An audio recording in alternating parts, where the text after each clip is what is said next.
Ya. Amin. Tuhan yang luar biasa yang diberkati oleh Tuhan.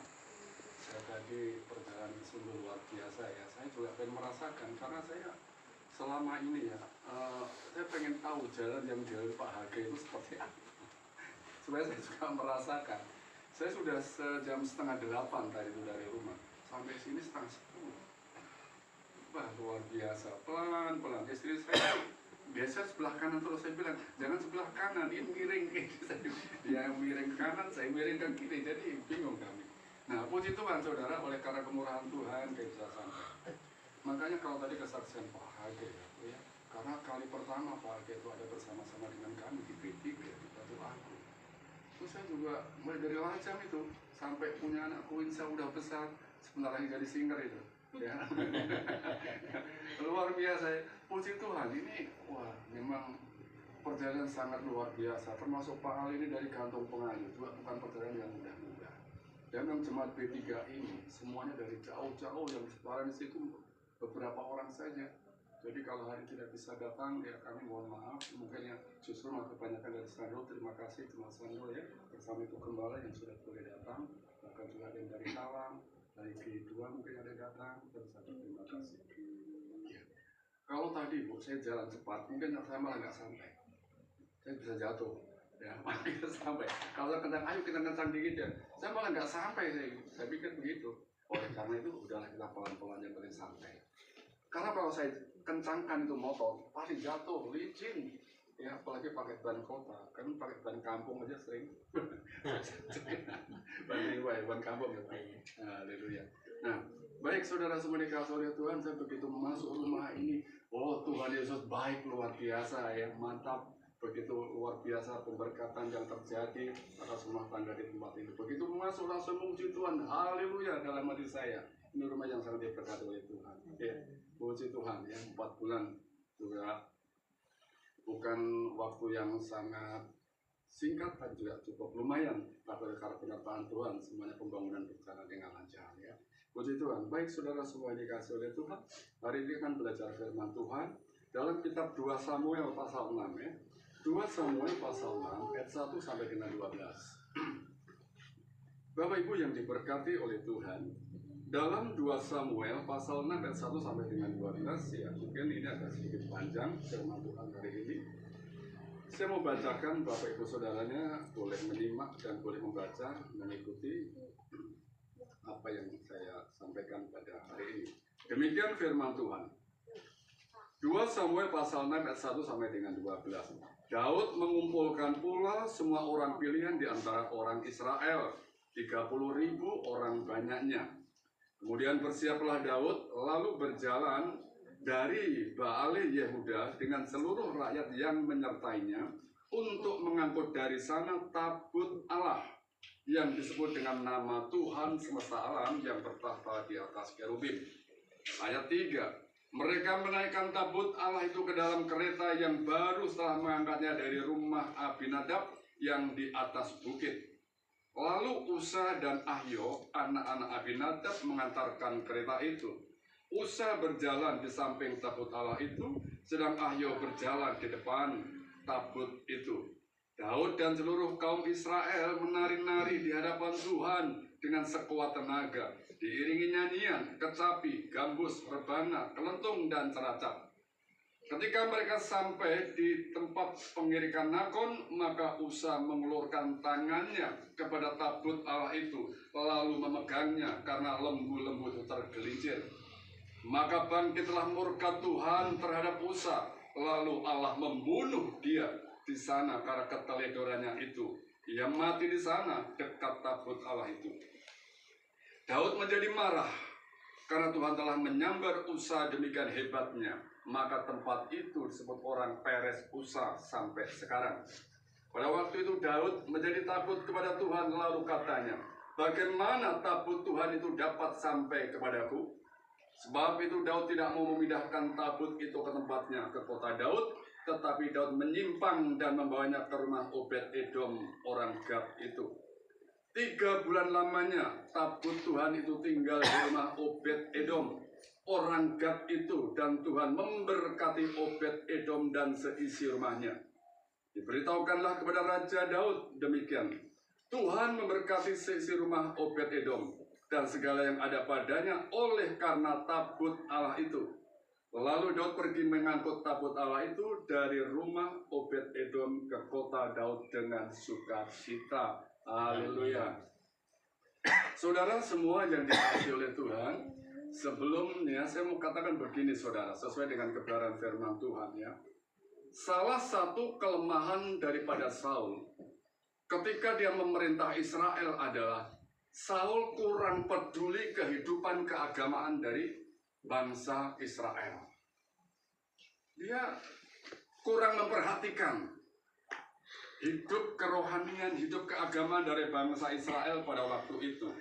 Nah, hal ini dapat kita lihat ketika tabut Allah itu dikembalikan oleh orang Filistin ke Israel, ditaruh di rumah Abinadab di desa Kiryat Yerim, oleh Saul dibiarkan begitu saja, tidak diurusnya. Ini salah satu bukti kenapa bahwa Saul adalah kurang peduli dengan kehidupan bangsa Israel pada waktu itu. Cukup lama itu tabut Allah berada di rumah Abinadab. Saudara semua yang dikasihi Tuhan, apa sih tabut Allah itu? Tabut Allah itu sebenarnya kotak kayu saja, tidak besar, semacam peti kayu atau semacam peti mati begitu saja, cuma panjangnya 1 meter, 14 cm saja. Dia hanya punya lebar 70, tinggi 70, panjang 1,14 cm. Tidak panjang, persegi panjang tapi tidak panjang, atau jenis peti mati itu saja. Nah itulah tabut atau tabut perjanjian yang sering kita kenal. Orang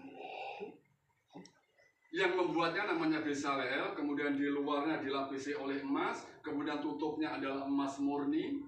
Di situ ada gelang-gelang di samping sisi-sisinya itu untuk memasukkan daripada tongkat pengusung supaya memudahkan tabut Allah atau peti atau kotak kayu ini tadi dibawa, dipindahkan kemana-mana. Nah, saudara semua yang diberkati oleh Tuhan, tabut Allah ini dibuat. Kenapa sih harus membuat kotak kayu yang seperti itu dari kayu akasia atau kayu penaga pada waktu itu? Untuk apa? Itu adalah untuk menyimpan yang namanya 2 loh batu. Ya. 2 loh batu yang bertuliskan 10 firman Tuhan. Ya. Di situ kotak itu 2 loh batu, 2 lempengan batu itu, 2 papan batu itu dimasukkan ke dalamnya. 1 Raja-Raja pasal 8 ayat 9 bisa dikatakan, di dalam peti perjanjian itu, di dalam tabut Allah itu, tidak ada sesuatu pun kecuali 2 batu. Nah, 2 batu itulah yang berisi 10 kebenaran firman Tuhan, 10 perintah Allah pada waktu dimasukkan ke dalam. Hanya itu saja. Mungkin kalau sehari-hari ini kita sering melihat kalau orang mati ada dimasukkan Alkitab di dalamnya. Sering pernah melihat video apa itu? Ya, mungkin pernah ya. Tadi saya juga kadang-kadang berpikir kenapa dimasukkan ke situ? Karena orang mati pun tidak bisa baca. Buat apa dimasukkan ke dalam ya? Mendingan kalau itu kasihkan orang masih hidup bisa baca. Karena kadang-kadang orang hidup pun nggak mau baca Alkitab, nggak baca firman Tuhan. Ya. Nah seperti itu. Ya. Mendingan kasihkan orang yang masih hidup. Dia bisa baca, jadi berkat bagi orang lain. Dilakukan juga nggak apa-apa, karena firman Tuhan itu juga nggak yang larang. Tapi nggak ada gunanya. Ya nggak ada gunanya. Mendingan kasihkan orang yang masih hidup. Bagaimana kalau orang yang mati itu punya tape, Pak? Masukkan aja tape-nya dia waktu hidup, masukkan aja ke dalam. Sayang juga tape-nya atau HP-nya kan. Ah, mendingan kasih orang yang masih hidup saja. Ya, seperti itu. Nah, ini saudara, kotak atau daripada peti perjanjian ini atau tabut Allah itu yang berisi 2 loh batu itu tersebut, saudara, yang dikasih oleh Tuhan adalah lambang, adalah simbol daripada penyertaan Tuhan. Itulah tabut perjanjian, simbol penyertaan Tuhan. Bilangan 10 ayat 33 sampai 36. Di sana disebutkan, firman Tuhan menyatakan itulah tanda-tanda penyertaan Tuhan, tanda-tanda kehadiran Tuhan dengan adanya tabut Allah pada waktu itu. Dan oleh karena hal tersebut, bahkan Daud mengalami kemenangan di dalam Mazmur 68 ayat 1. Dikatakan begini, Allah bangkit mencerai-beraikan musuhnya. Orang membenci Allah lari dari hadapan Allah. Kemenangan terjadi karena apa? Ada hadir Tuhan di sana, ada tabut Allah di sana, ada tabut perjanjian di sana. Kemenangan terjadi. Bapak Ibu yang dikasihi oleh Tuhan, tabut Allah berbicara tentang membimbing perjalanan selama umat Israel. Dibimbing itu terus umat Israel oleh tabut perjanjian itu. Tentunya bukan peti itu yang memimpin orang Israel, tetapi ada penyertaan Tuhan, kehadiran Tuhan di dalam setiap langkah daripada perjalanan orang Israel itu. Yosua ketika menyeberangi sungai, itu pun juga begitu menginjak sungai, itu pun sungai langsung kering. Jadi saudara semua dikasihi oleh Tuhan, bukan karena kalau kita bicara iman, maka adalah Musa bukan minta kepada Tuhan, Tuhan tolong keringkan ini, enggak. Tetapi apa? Musa menginjak dulu itu sungai, baru itu semuanya adalah kering, baru bisa lewat. Demikian juga dengan Musa, dia melakukan dulu, itulah iman. Karena kalau nggak kita lakukan dulu, kita nggak tahu kuasa itu diberikan kepada kita atau tidak. Kadang-kadang orang berdoa dulu, Tuhan berkati aku dengan talenta ini, berkati aku dengan kebiasaan ini, berkati aku dengan apa yang mereka orang lain bisa supaya aku bisa. Tidak. Apa yang ada dalam diri kita, mari kita lakukan, maka di sana ada penyertaan Tuhan yang luar biasa. Begitu kaki Yosua menginjak sungai Yordan, itulah langsung terbelah. Bukan kering baru lewat, tapi karena diinjak Tuhan sertai, makanya kemudian dia bisa lewat. Nah, saudara semua yang dikasihi oleh Tuhan, artinya begini, di situ ada tabut Allah, di situ ada Allah. Di situ ada tabut perjanjian, Tuhan menyertai umatnya. Di situ ada hadirat Allah, di situ ada kehadiran Tuhan, di situ ada yang namanya penyertaan Tuhan. Bapak Ibu yang dikasihi oleh Tuhan, pada zaman Salomo, tabut Allah menjadi simbol daripada tahta Allah, simbol di mana Allah ada, simbol dari mana kehadiran Allah di tengah-tengah umatnya. 1 Raja-Raja pasal 8 ayat 1 sampai dengan 13. Di sana dinyatakan semuanya, bagaimana tahta Allah dinyatakan, bagaimana hadirat Allah dinyatakan di tangan bangsa Israel. Mengetahui hal ini, Daud kemudian itulah dia mau mengambil itu, ya, mau mengambil yang namanya tabut Allah itu saat dia menjadi raja. Karena dia tahu selama dipegang oleh Saul, Saul tidak peduli dengan tabut Allah, Saul tidak peduli dengan yang namanya tabut perjanjian. Dan ketika Daud menjadi raja, dia peduli. Dia ingin bangsa Israel diberkati, dia ingin memperbaiki yang namanya bangsa Israel. Daud mulai mengutamakan Tuhan. Daud mulai mengembalikan tabut Allah itu, ayo dibawa kembali ke Yerusalem. Diambil, saudara. Yang tidak pernah dilakukan Saul pada waktu itu. Saudara semua yang dikasihi oleh Tuhan.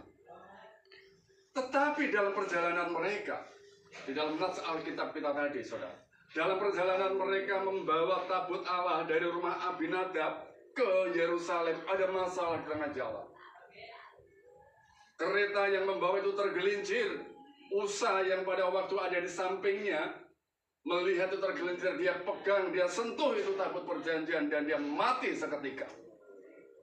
Saudara semua yang dikasihi oleh Tuhan, di dalam 2 Samuel pasal 6 ayat 6, ketika mereka sampai ke tempat pengedikan Nakon, maka Usa mengulurkan tangannya kepada tabut Allah itu, lalu megangnya, karena lembu-lembu itu tergelincir, mau jatuh. Maka bangkitlah murka Tuhan terhadap Usa, lalu Allah membunuh dia. Usa mati mendadak bukan karena penyakit jantung, tetapi apa? Perlakuan dia terhadap tabut Allah ini. Ya.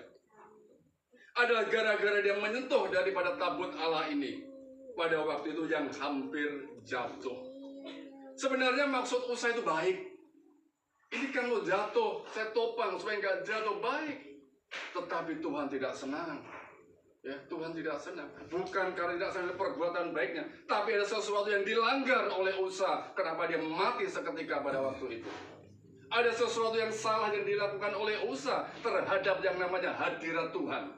Ada sesuatu yang tidak benar yang dilakukan oleh Usa yang namanya terhadap tahta Allah. Tuhan tidak senang itu. Karena saudara semuanya dikasihi oleh Tuhan, tabut Allah itu hanyalah orang-orang Lewi yang bisa menyentuhnya. Hanya orang-orang imam-imam saja yang boleh menyentuhnya, sementara Usa bukan. Itu sebabnya ketika dia menyentuhnya pada waktu itu mati. Selain orang Lewi yang menyentuh tabut Allah pasti mati. Biarpun orang tersebut dengan maksud adalah untuk kebaikan. Nah, ini yang saudara semuanya dikasih oleh Tuhan. Pada awalnya Daud itu kaget. Dia takut. Kenapa Usa mati? Pikiran Daud adalah jangan-jangan karena saya pindahkan tabut Allah ini, kotak kayu tadi dari rumah Abinadab, saya bawa ke Yerusalem. Mula-mula Daud berpikir seperti itu. Itu sebabnya perjalanan gak dilanjutkan. Dia menyimpang lalu disimpan di rumahnya Obed Edom. Takut, saya takut ini. Bagaimana tabut ini akan kubawa? Dikatakan demikian. Bagaimana tabut perjanjian akan kubawa sampai ke Yerusalem kalau sekarang saja sudah seperti ini? Akhirnya disimpanlah tabut Allah itu di rumah Obed Edom. Nah, saudara semua yang diberkati oleh Tuhan, apa yang terjadi di sana, saudara? 2 Samuel pasal 6 ayat 9 sampai dengan 12 tadi dikatakan ya. Daud menjadi takut kepada Tuhan pada hari itu lalu berkata, bagaimana tabut Allah itu akan datang kepadaku, akan kubawa ke Yerusalem. Daud tidak membawa tabut Allah lagi ke kota Daud, tapi dia mengalihkannya ke Obed Edom. Nah, selama tabut Allah, selama tabut perjanjian atau kota atau peti ini tadi berada di rumah Obed Edom, berkat Tuhan mengalir luar biasa di rumah Obed Edom. Ini sana. Berkat-berkat Tuhan mengalir dengan deras di rumah Obed Edom. Karena apa? Hadirat Tuhan ada di sana. Penyertaan Tuhan terjadi di sana. Ketika tabut Allah itu ada di tempat Obed Edom. Luar biasa. Terjadi pelipat gandaan daripada berkat-berkat yang diterima. Nah, melihat hal ini, saudara, melihat hal ini, Daud melihat hal ini, di mana keluarga Obed Edom diberkati begitu luar biasa, membuat Daud menyadari, oh ternyata pikiranku salah. Selama ini aku berpikir Usa mati adalah karena saya memindahkan tabut perjanjian dari Abinadab ke tempat Yerusalem. Pikiran saya ternyata adalah tidak benar. Tetapi yang terjadi adalah karena Obed Edom pada waktu itu menerima dengan sukacita. Daud mulai menyadari, Daud tahu bahwa murka Tuhan atas Usa adalah bukan karena Daud memindahkan tabut Allah itu, melainkan apa? Kurangnya rasa hormat Usa, kurangnya rasa menghargai daripada Usa terhadap yang namanya hadirat Tuhan. Itu yang tidak ada penghormatan daripada Usa terhadap tabut Allah, terhadap tabut perjanjian itu. Itu sebabnya Usa mati. Tuhan tidak senang itu.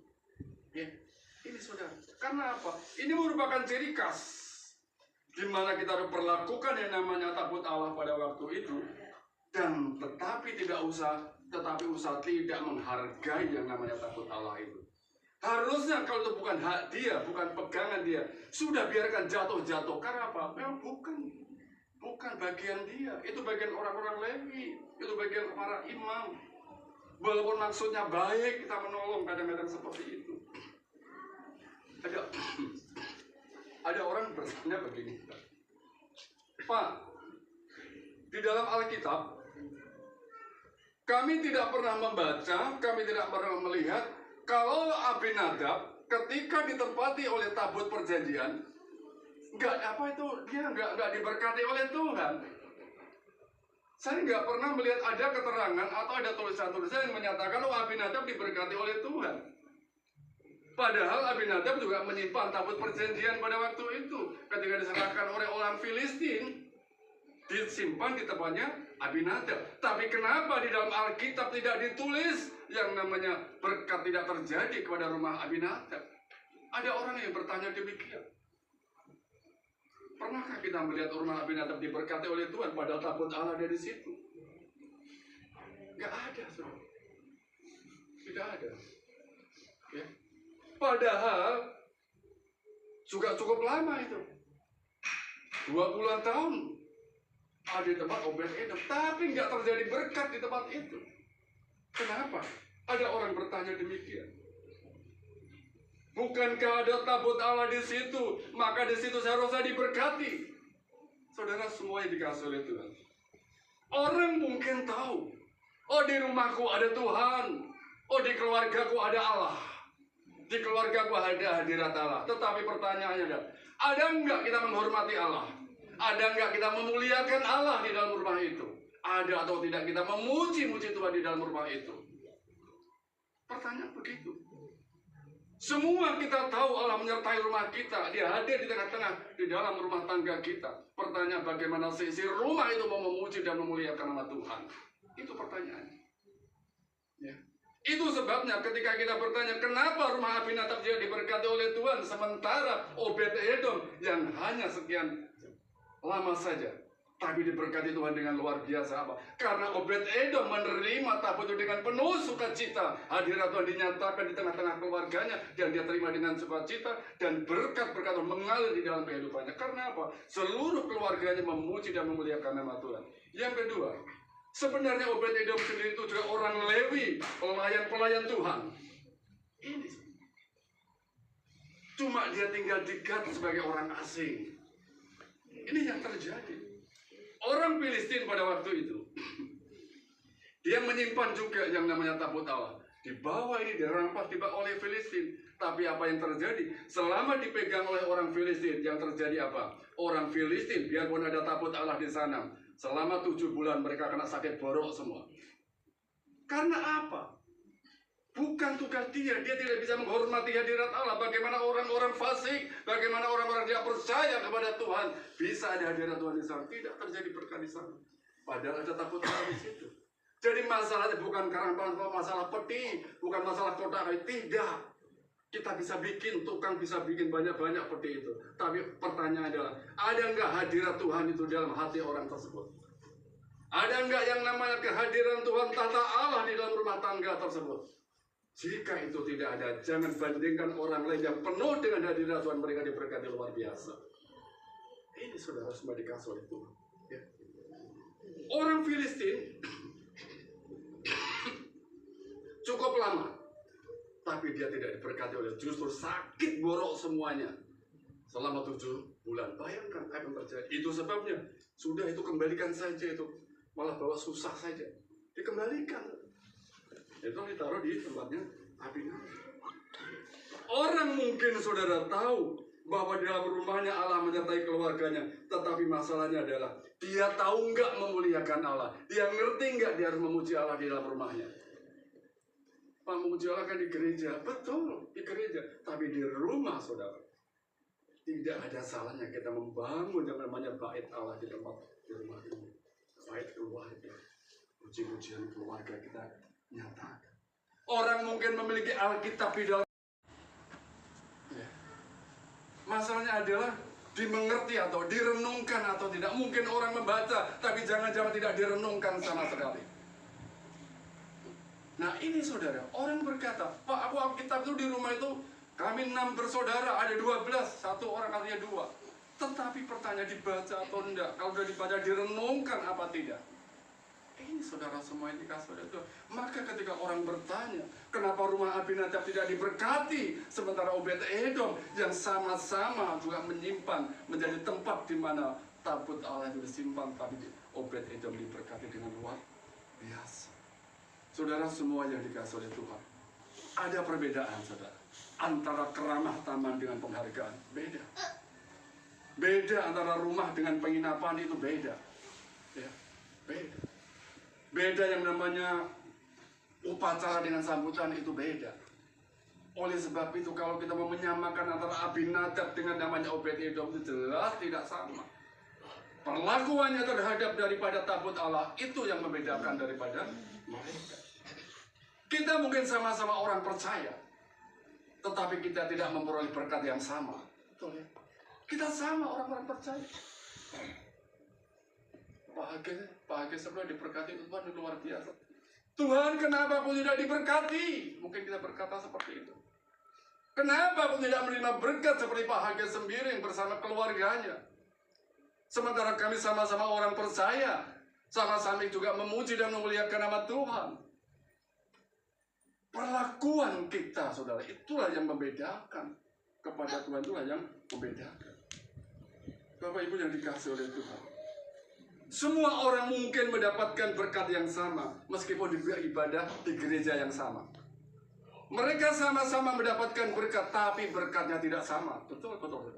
Kita mungkin sama-sama beribadah yang sama, tapi mereka pulang yang dibawa berkatnya itu tidak sama.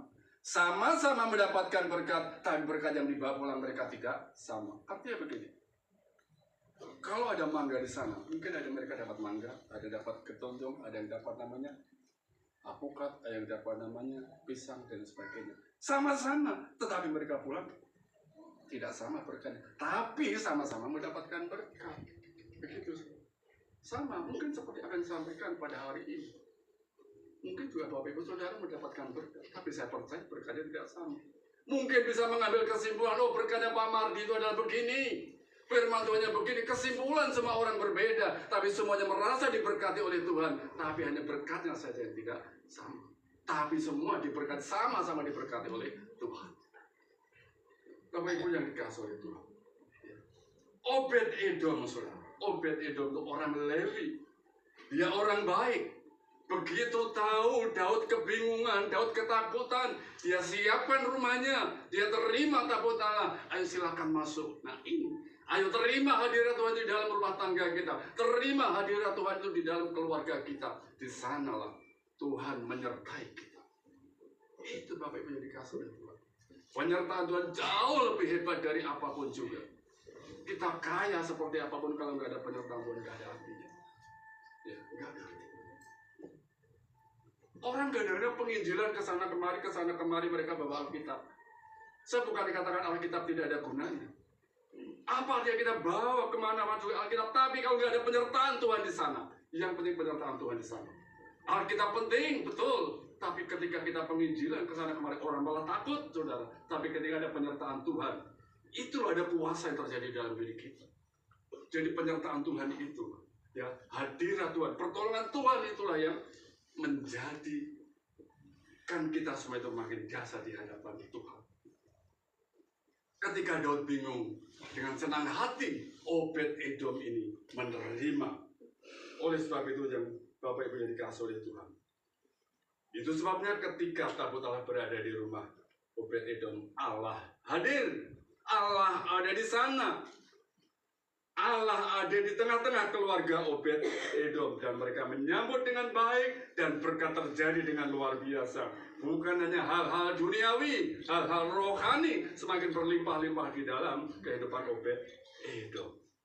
Jadi saudara semua yang dikasih oleh Tuhan, mereka yang di dalamnya ada tabut Allah, mereka yang di dalamnya ada namanya hadirat Tuhan, ada tahta Allah di sana, maka mereka tidak akan menjadi orang-orang yang merugi, akan menjadi orang-orang yang beruntung kalau hadirat Tuhan atau tahta Allah ada di rumah orang tersebut. Allah memberkati saudara, orang-orang yang sepantasnya mereka atau orang-orang yang melayaninya. Itu orang yang memberkati. Itulah orang-orang Lewi, ya, orang-orang yang dipakai Tuhan. Kapan saya menyambut tabut Allah? Kapan saya menyambut yang namanya tabut perjanjian? Contohnya, ketika pada waktu itu Laban diberkati karena menjamu Yakub. Laban diberkati karena menjamu Yakub. Kalau ada seorang hamba Tuhan, ada teman-teman orang-orang percaya, mereka datang ke rumah kita, ayo sambut dia. Itulah tanda-tanda daripada tabut Allah. Saya sedih saudara. Ada sebuah cerita, orang percaya, dia merantau ke sana kemari. Dia lagi dalam perjalanan, dia bingung cari tempat tidur. Suatu saat dia ketemu yang namanya orang Kristen. Dia mau menumpang, dia nggak izinkan karena nggak ada tempat tidur lagi. Dan apa yang terjadi? Akhirnya dia tidur di masjid. Ini mengerikan, saudara. Bagaimana kita mau menyambut tabut Allah? Bagaimana kita mau menyambut yang namanya hadirat Allah? Kalau dengan sama-sama orang percaya saja tidak menyambut kehadiran mereka dengan penuh sukacita. Orang seharusnya dia terima dengan senang. Ayo tidur di rumah saya walaupun di lantai. Tapi karena dia tidak terima, orang ini, orang Kristen, saudara seiman, malah tidur di masjid. Apakah seperti ini? Obed-Edom tidak seperti itu. Ya. Seperti Potifar yang menjamu Yusuf. Diberkati luar biasa. Seperti janda Sarfat yang menyambut daripada Elia, diberkati luar biasa. Inilah tanda-tanda daripada tabut Allah itu. Bahkan seperti daripada orang Sunem yang menjamu Elisa, atau Sakis yang menyambut Kristus. Keselamatan terjadi di rumah itu. Karena apa? Menjamu hamba Tuhan, menjadi sama-sama orang percaya. Setiap ada tamu, mereka yang sama-sama orang percaya ditamu dengan sukacita. Ketika Sakyus menerima daripada Kristus, menjamu daripada Kristus, akan terjadi keselamatan terjadi kepada rumah tersebut. Ini tabut Allah itu. Ya. Mereka yang menghormati pada hamba Tuhan, mereka yang menghormati pada teman-teman atau saudara seiman saudara. Mereka yang menegakkan rumah-rumah mereka dengan ibadah. Mereka yang menegakkan rumah-rumah mereka yang namanya dengan doa-doa di dalam keluarga. Seperti saat ini. Mereka akan menikmati berkat abadi dari Tuhan. Haleluya. Berkat abadi terjadi itu. Bangun ibadah keluarga, bangun yang namanya bait di dalam bait Allah di dalam rumah ini. Ya. Satu ayat terakhir saudara, 2 ayat. Kolose pasal 3 ayat 23. Dan segala sesuatu apapun yang kamu lakukan, kerjakanlah dengan segenap jiwa seperti kepada Tuhan dan bukan kepada manusia. Nah, sambut mereka, hamba Tuhan itu dengan sukacita seperti kita memperlakukan Tuhan. Manusia, teman kita, perlakukan bagaimana kita menghormati Tuhan, bagaimana kita menghormati Allah. Sambut mereka. Ya. Segala sesuatu yang kamu lakukan, segala sesuatu yang kamu kerjakan, maka itu lakukan dengan segenap jiwa seperti kepada Tuhan, bukan seperti kepada manusia. Dalam ayat yang terakhir, 1 Samuel pasal 2 ayat 30. 1 Samuel pasal 2 ayat 30. Tuhan berkata, siapa menghormati aku, kata Tuhan, akan kuhormati. Tetapi siapa yang menghina aku, akan kupandang rendah. Ini saudara semuanya dikasih oleh Tuhan. Bagaimana Tuhan berfirman. Ya, bagaimana Tuhan menyatakan keinginannya. Itu sebabnya saudara semuanya dikasih oleh Tuhan. Kesimpulan yang mau saya sampaikan saudara. Bahwa tidak ada pelanggaran ya, yang dapat dibenarkan meskipun dilakukan dengan maksud baik. Orang yang seperti itu kadang-kadang berada dalam posisi abu-abu. Aku ini menolong orang, tapi mungkin dengan cara yang tidak baik, tetap tidak benar. Tolong orang juga dengan cara yang baik. Jadi tidak ada pelanggaran yang dapat dibenarkan meskipun dilakukan dengan maksud baik. Menolong juga menolong dengan yang baik dari hal-hal yang cara-cara yang baik. Yang kedua, peristiwa dari kematian Usa. Tidak ada perintah Tuhan yang remeh. Mungkin Usa menganggap aku hanya menyentuh saja nggak masalah. Aku hanya menyinggol saja nggak masalah. Itu pun dengan maksud baik. Sekali lagi saudara, tidak ada perintah Tuhan yang remeh. Ya. Dan tidak ada satupun ketetapan Tuhan yang dilanggar tanpa hukuman. Tidak mungkin tidak dihukum. Walaupun itu hanya kecil saja. Itulah keadilan Tuhan. Makanya orang banyak berpikir begini. Aku sudah berbuat baik. Tuhan tidak menghukum aku. Tidak mungkin. Orang berbuat baik selama 100 tahun. Satu hari dia kebaikan saja. Satu hari kejelekan saja. Maka dia tetap akan dihukum. Bukan karena 100 tahun kebaikan itu akan menghilangkan kejelekan. Enggak. Pelanggaran kita tidak. Tidak ada sekali lagi saudara. Tidak ada namanya perintah Tuhan yang dianggap remeh itu enggak ada. Semuanya harus kita agungkan. Semuanya harus kita junjung tinggi. Yang ketiga saudara. Tidak ada rumah yang tidak diberkati ketika Allah dimuliakan di tengah-tengah rumah tersebut. Tidak ada rumah yang tidak dijamah oleh Tuhan ketika tabut Allah dibangun, ketika hadirat Allah dibangun, ketika kemuliaan Tuhan dinyatakan di tengah keluarga tersebut. Ini janji Tuhan. Ya. Siapa yang menghormati aku akan kuhormati. Siapa yang menghina aku akan kupandang rendah. Jadi alangkah indahnya saudara semua dikasih. Kalau rumahnya seperti Obed-Edom yang penuh sukacita menyambut siapapun, sambut mereka seperti kita menyambut Tuhan. Itu ya. Tuhan Yesus memberkati kebenaran firman Tuhan pada pagi hari ini. Mari kita berdoa supaya firman Tuhan jadi materikan dalam hati dan pikiran kita. Bapa yang baik, materikan firman dalam hati dan pikiran kami Tuhan.